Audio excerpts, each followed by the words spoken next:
আলহামদুলিল্লাহ, আলহামদুলিল্লাহ, আলহামদুলিল্লাহ। আসসালামু আলাইকুম। 7ই জানুয়ারি 2025 খ্রিস্টাব্দ। দৈনিক কালের কণ্ঠ পত্রিকার ইসলামী জীবন পাতা থেকে আমি এই লেখাটি পড়ার জন্য বেছে নিলাম। আলহামদুলিল্লাহ।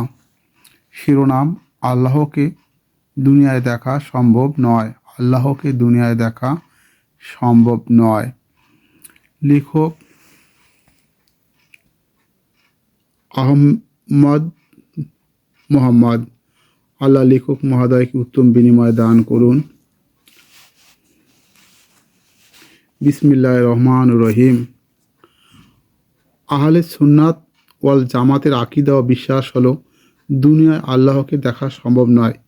এই আকীদা ও বিশ্বাস কোরআন দ্বারা প্রমাণিত। আল্লাহ বলেন, কোনো দৃষ্টি তাকে দুনিয়ায় বেষ্টন করতে পারে না, বরং তিনি সব দৃষ্টিকে বেষ্টন করেন।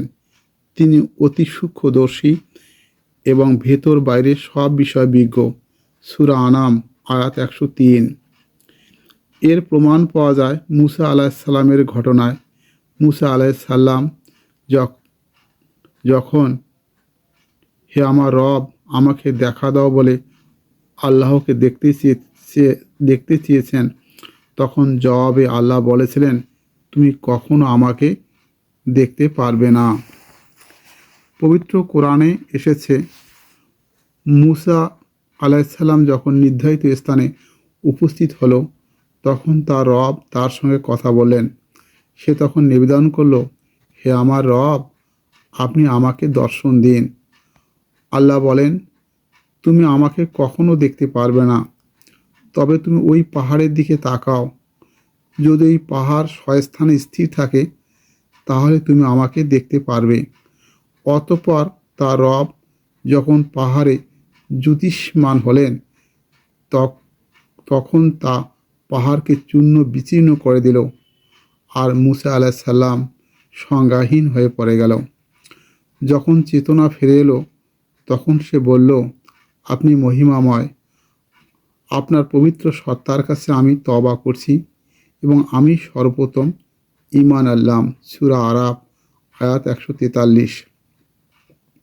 মুসা আলাইসাল্লাম নবী হয়ে যখন এর জবাব পেয়েছিলেন, তখন বোঝা যায় যে অন্য কোনো জিন ও মানুষের পক্ষে আল্লাহকে দেখার সাধ্য নেই।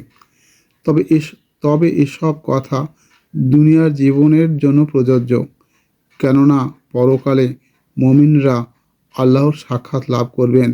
এ কথা বিশুদ্ধভাবে প্রমাণিত। কোরআনে এসেছে, কিয়ামতের দিন অনেক মুখমণ্ডল সজীব ও প্রফুল্ল হবে, তারা নিজ রবকে দেখতে থাকবে।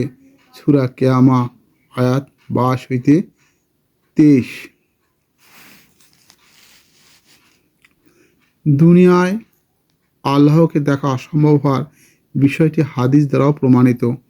আবদুল্লাহ ইবনে উমর রাদিয়াল্লাহু আনহু থেকে বর্ণিত, রাসূল সাল্লাল্লাহু আলাইহি সাল্লাম ইরশাদ করেন, তোমাদের কেউ কখনো তার রবকে দেখতে পাবে না যতক্ষণ না সে মৃত্যুবরণ করবে। মুসলিম হাদিস 169, তিরমিজি হাদিস 2235। প্রশ্ন হলো, মেরাজের রজনীতে মহানবী সাল্লাল্লাহু আলাইহি সাল্লাম কি স্বচক্ষে আল্লাহ তাআলাকে দেখেছেন? এই প্রশ্নের জবাব হলো, বিষয়টি নিয়ে সাহাবাদের যুগ থেকে মতভেদ আছে। কেউ কেউ বলেছেন তিনি মহান আল্লাহকে দেখেছেন, আর কেউ কেউ বলেছেন বরং তিনি আল্লাহর নূর দেখেছেন।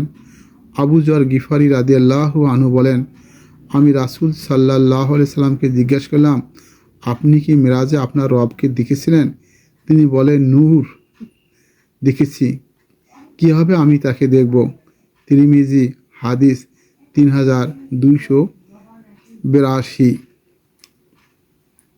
ইয়া আল্লাহ, ইয়া রহমান রহিম, আমাদেরকে আপনার দিনের প্রবিশল থাকার তৌফিক দান করুন। পরজীবনে আপনার সান্নিধ্য লাভ করার তৌফিক দান করুন। আল্লাহুম্মা আমিন। আল্লাহুম্মা সাল্লি আলা মুহাম্মদ ওয়া আলা আলি মুহাম্মদ।